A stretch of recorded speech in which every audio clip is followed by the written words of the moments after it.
Hello, on this bright and sunny day. Welcome to today's Novatore's Lipstick Lunch. Now, should you be joining us for the first time, let me shortly introduce Novatore.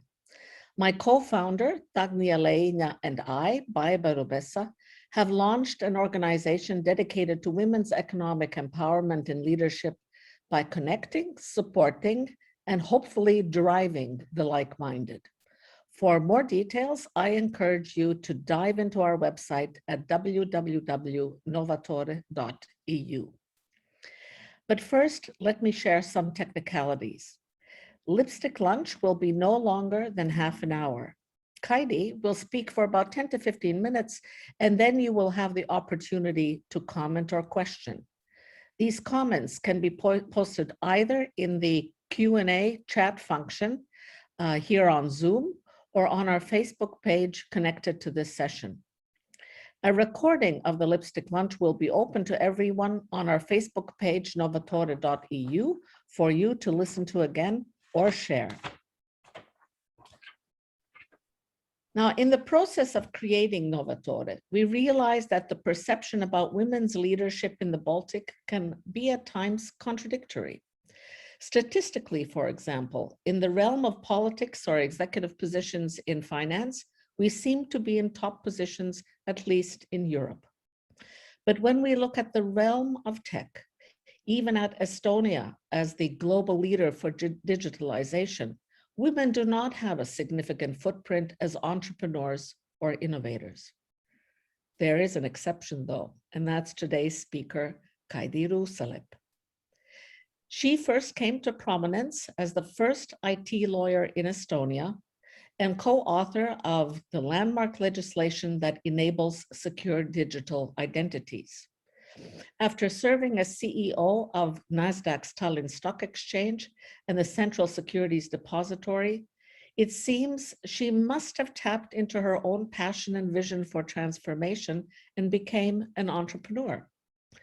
Kaidi is the founder and CEO of Funderbeam, a global funding and trading platform for private companies. If you're interested in more details about Funderbeam, please have a look at www.funderbeam.com.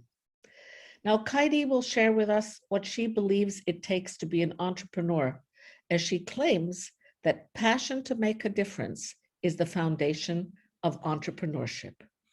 Kaidi, the floor is yours. And I hope we get the screen. Yeah, great. Kaidi, the floor right now really is yours. Thank you. Thank you very much, and honored to be here and share the story of one of very few female entrepreneurs in Estonia, and I guess the same goes for the whole Baltics. And one of the questions what I very often ask, especially from women, and when I've been asked to talk about women as a minority and what do we need to change to get women more prominent in the entrepreneurship. And there's always the question that I'd like to ask is, do we need to change as women, or do we need to drive the change? And I'm the great believer that we need to drive the change, so that through the best practices, through the examples, setting the example, and through our own actions, we actually set the standards and set the standard in the most positive way. And in case we as women ask the question, oh, is it difficult to be an entrepreneur and a mom? Then the answer is in the question. I don't think we should ask from each other, is it difficult to be an entrepreneur and to be a mom? We can do everything if we want to. So let's not build the barriers to ourselves. And that's why I thought I'm going to share today 3 of my stories. I'm not claiming I'm brave.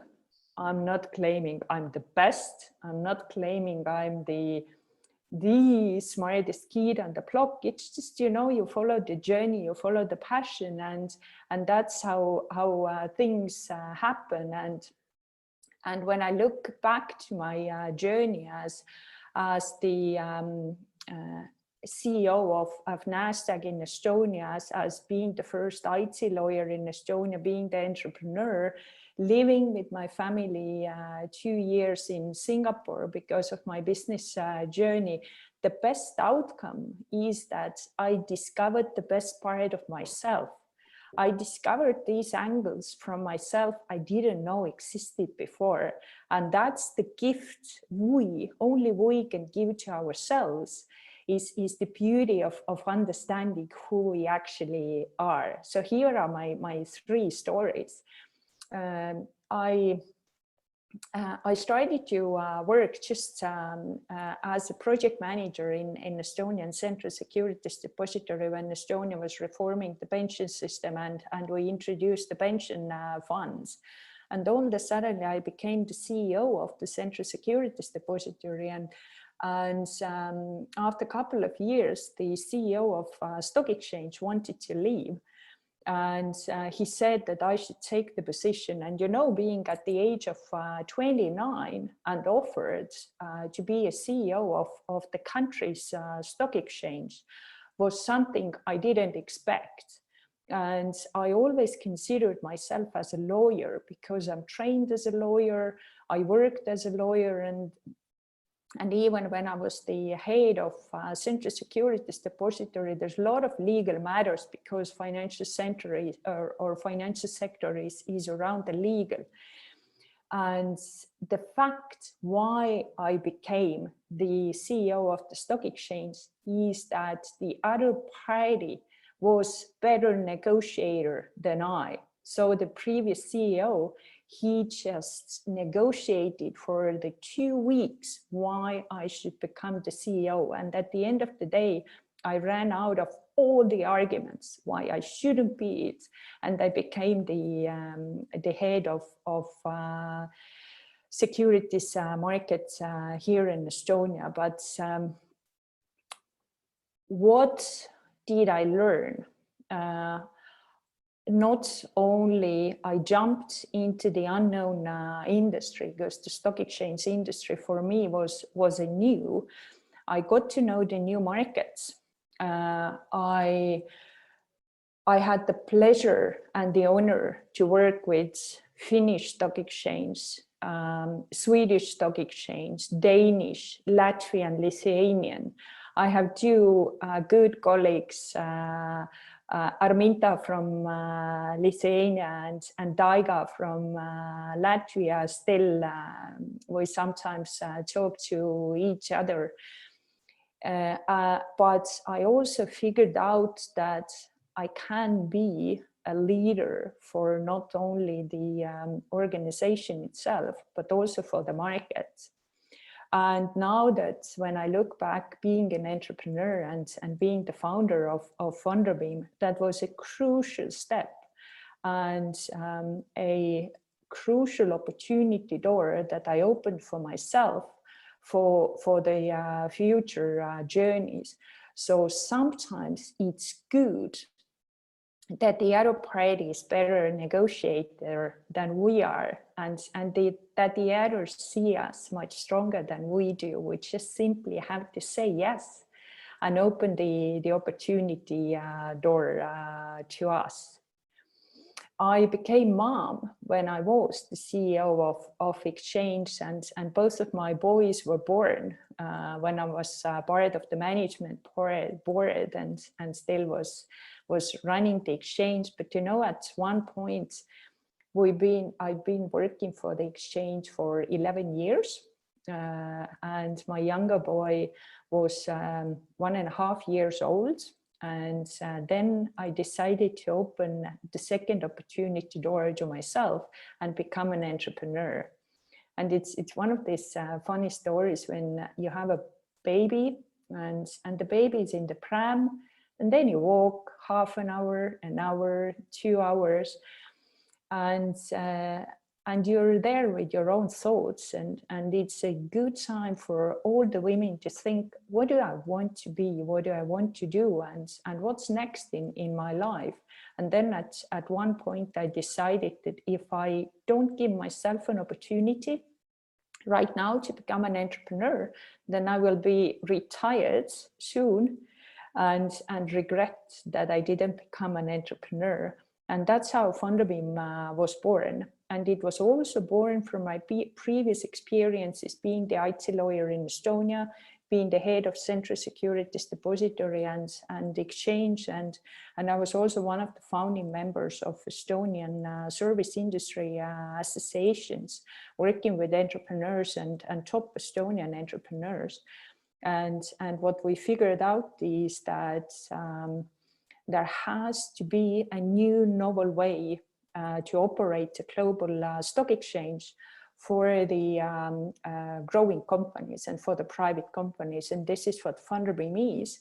We enable growth companies to raise the funds, and also the startup companies to raise the funds. And when investors invest, they can start trading with the investments.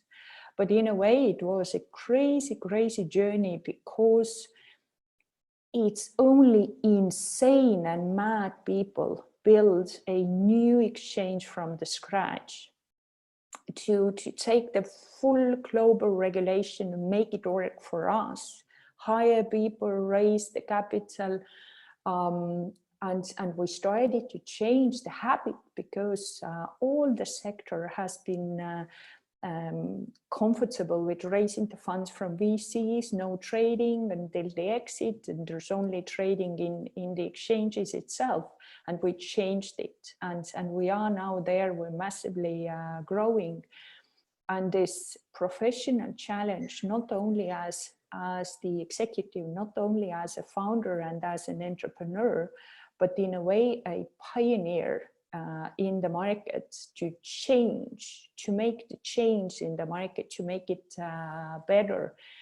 It's been something that kept me driving, even during those days when, you know, you wake up in the morning and you open your eyes and you say, oh, I don't want to wake up. I don't want to wake up. So there's many days during the entrepreneur's journey, but the vision, that's something that keeps us going.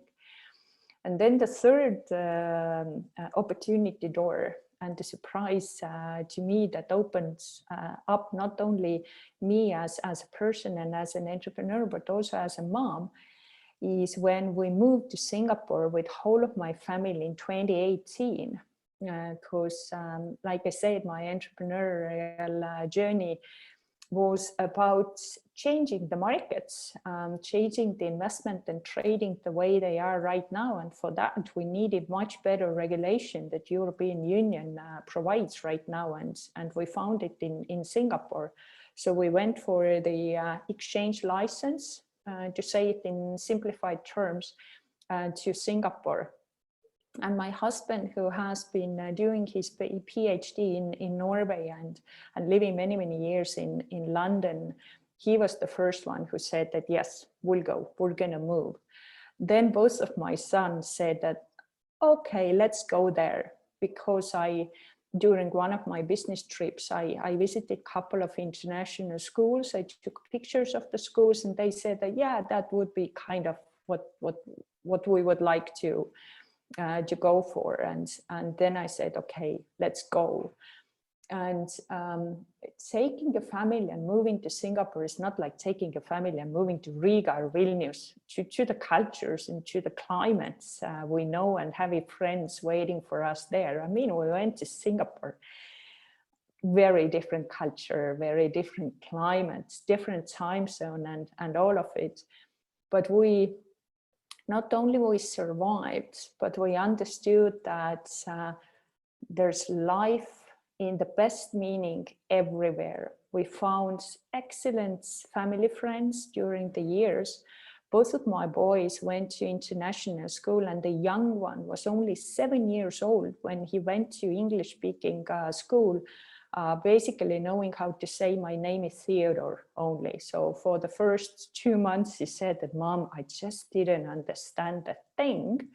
But now, like he says, I'm fluent in English. And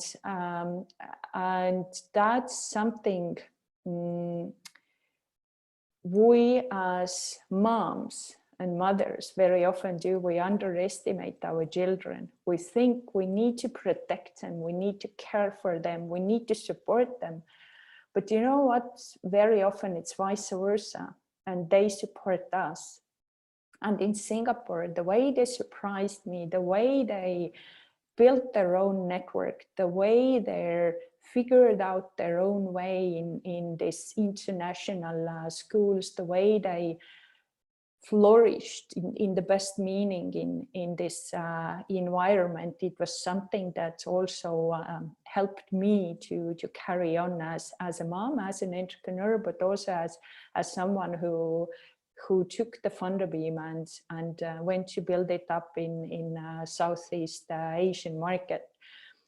So my takeaway is that never hesitate to open another opportunity door for yourself.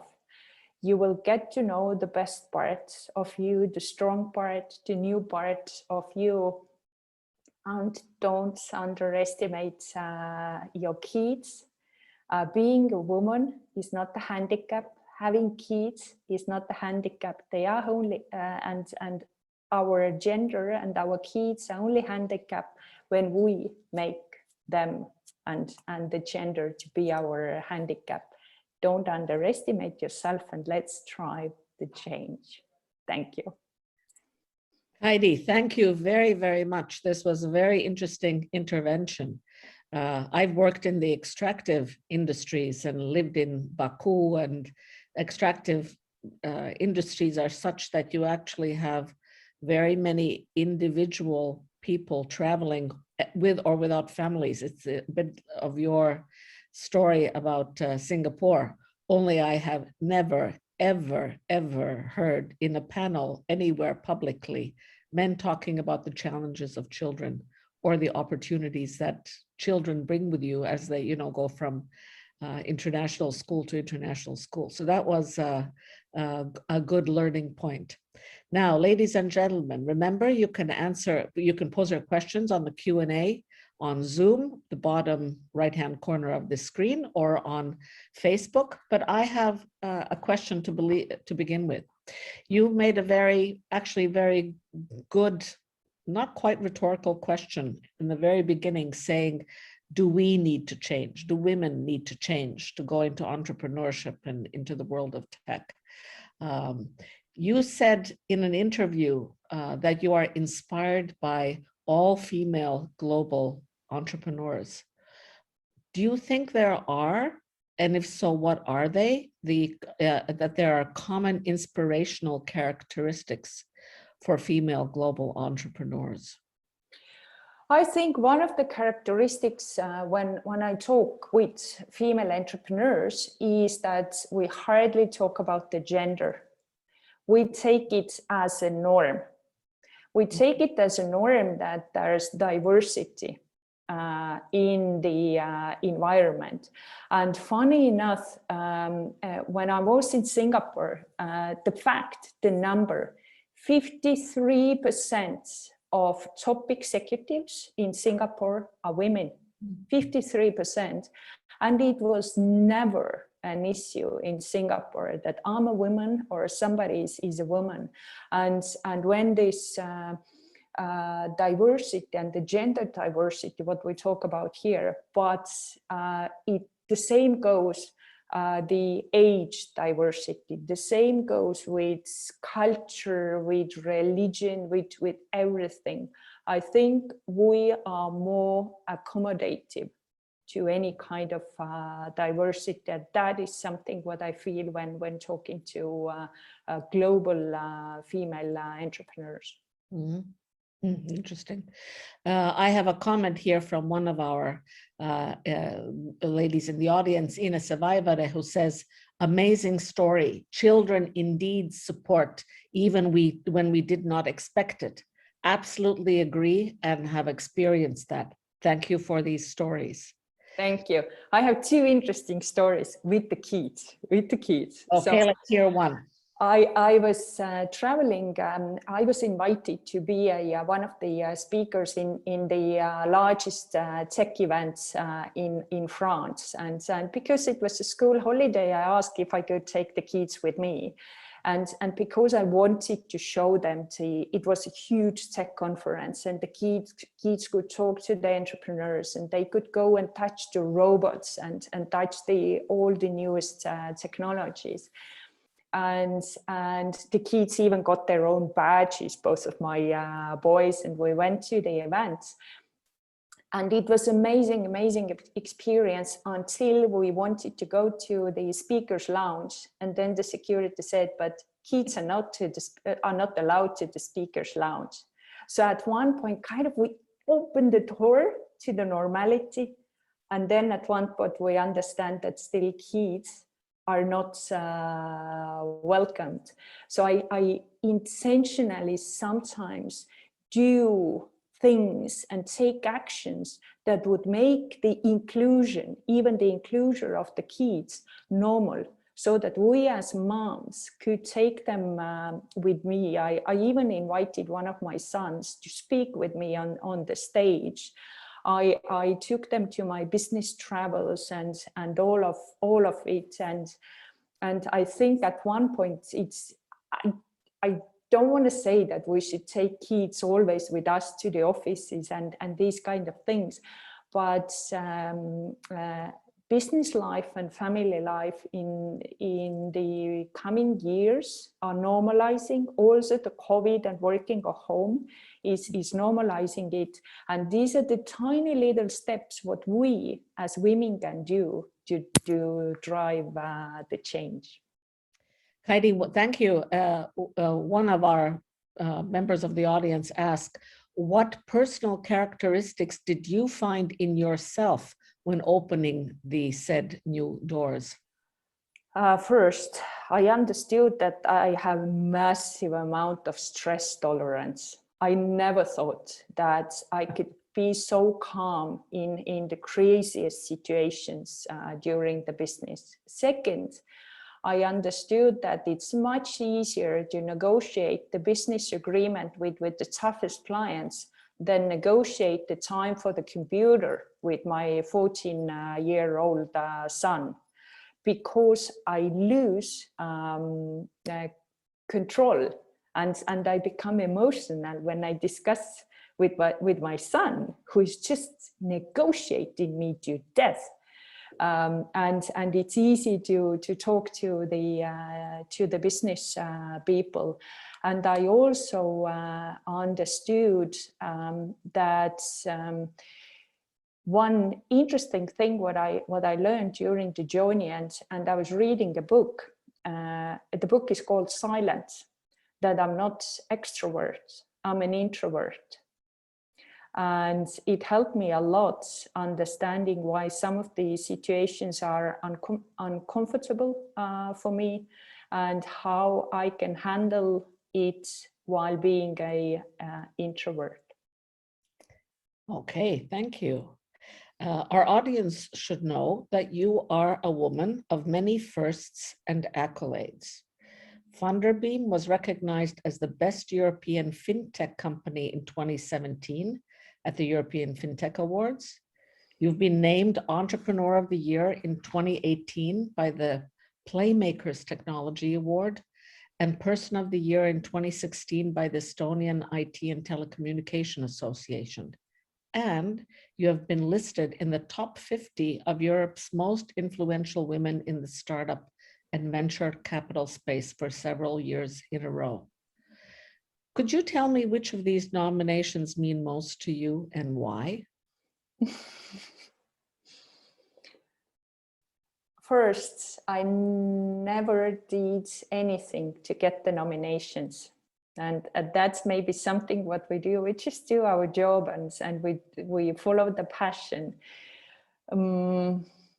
But what was the most important I think most to you, yeah. I think that to be recognized as the best fintech company in Europe in 2017, because it's the recognition for the team.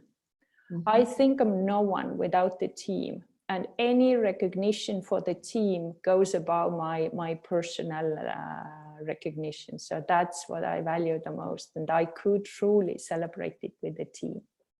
Well, if somebody is listening here from Funderbeam, from the team, you know, please listen to the accolades from your CEO and founder. Now, last year, you spoke at the first Estonian female founders meetup. Why do you think it's important not only perhaps to advocate for professionally active women in general, but specifically for women leading in the startup community? And frankly, since I don't know, are there similar communities in Latvia and Lithuania? And do you meet? There are, I don't know if there's female founders meetup in Latvia and Lithuania, but I know there are female investors and female angel investors who come together, at least in Lithuania. So women are working closely with each other. And why it's important for me is to lead by the example, to share the story, because we women, we tend to overthink before we take the first step.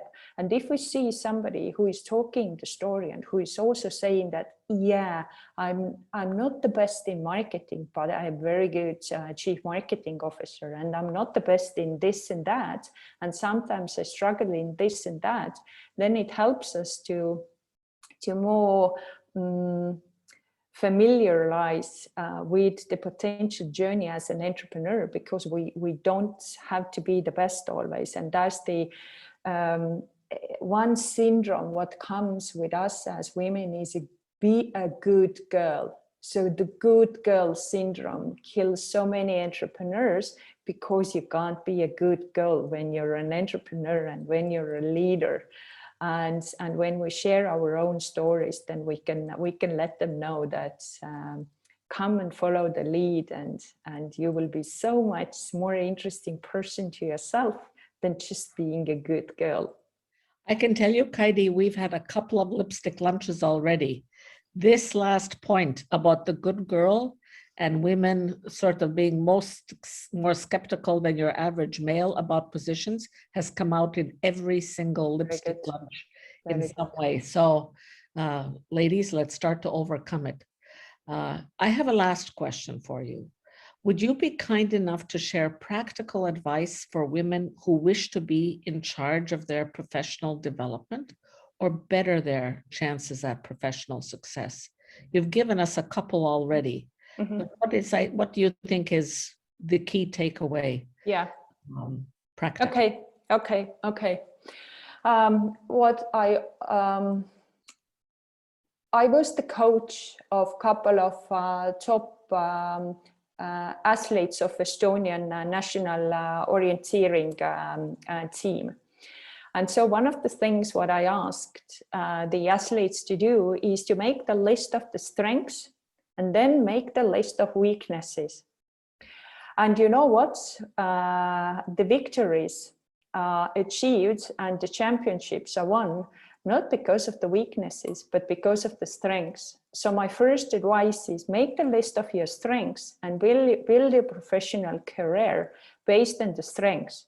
Know your weaknesses, but don't focus on the weaknesses, because the weaknesses is something that really drags us from the true achievements and giving the opportunities to us. The second maybe is draw a picture.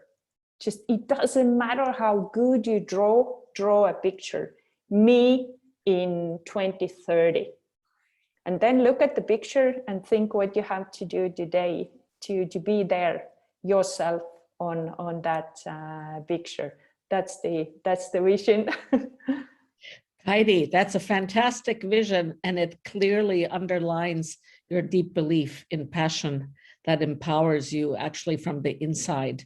to take steps that you maybe are not used to and become entrepreneurs, which is a very, very unique field to be in. And these times of COVID and post-COVID, I think it'll be important to have very many women entrepreneurs build on their strengths to go forward. So thank you from us for joining us today, and thank you to the audience for joining us today.